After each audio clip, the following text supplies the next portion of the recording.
इसका हल देखिए, अभाज्य गुणनखंडन तो हम समझा दिए हैं, ठीक है। अब 7 से 29 में हम भाग करेंगे, किससे?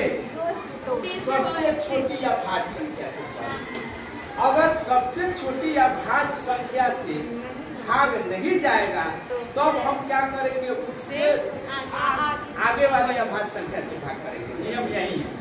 तब 2 से इसमें भाग नहीं लगेगा।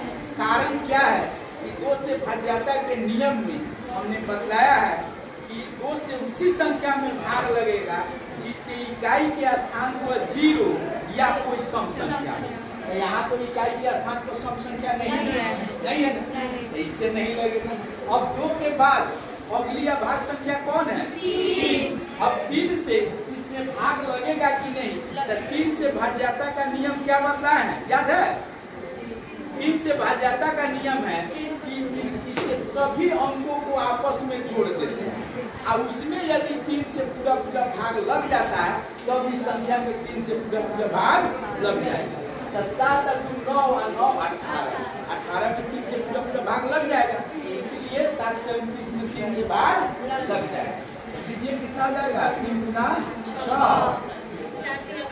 अच्छा ये हो जाएगा 6 और 3 9 लग जाएगा। तो फिर 3 से भाग करेंगे, कितना आ जाएगा? 81 हो गया। फिर अब लगेगा कितना चीज? 8 1 9, फिर 3 से लग जाएगा, कितना होगा? 27, ठीक है। अब फिर इसमें 3 से कितना होगा?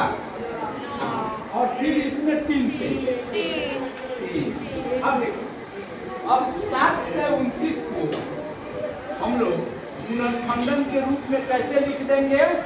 कितना 3 है इसमें गिनो तो? 6। 3 गुना 3 गुना 3 गुना 3 गुना 3 गुना 3 हो गया? ये हो गया। 7 से 29 को हम गुणनखंडन के रूप में लिख दिए, यानी सभी खंडों को आपस में जो खंड लिए हैं इसको गुना करेंगे तो हमको कितना प्राप्त हो जाएगा? 729। और 7 से 29 का हमको अभाज्य गुणनखंडन विधि से वर्गमूल निकालना है। अब यहाँ वर्गमूल का चिन्ह इस पर चढ़ा दीजिए, ठीक है।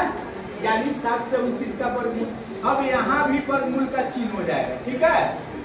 अब देखो, अब वर्गमूल निकालने का तरीका क्या है कि एक ही संख्या आपस में 2 बार गुना के रूप में है तो उसमें से एक निकाल लेते हैं, नहीं एक जोड़ा में से एक निकाल लेते हैं।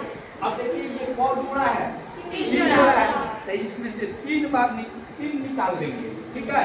यानी 3 गुना 3 गुना 3। अब इसको गुना कर दीजिए, 9 9 का 27। और यही जो है अभाज्य गुणनखंडन विधि से 7 से 29 का क्या निकल गया? वर्गमूल। अभाज्य गुणनखंडन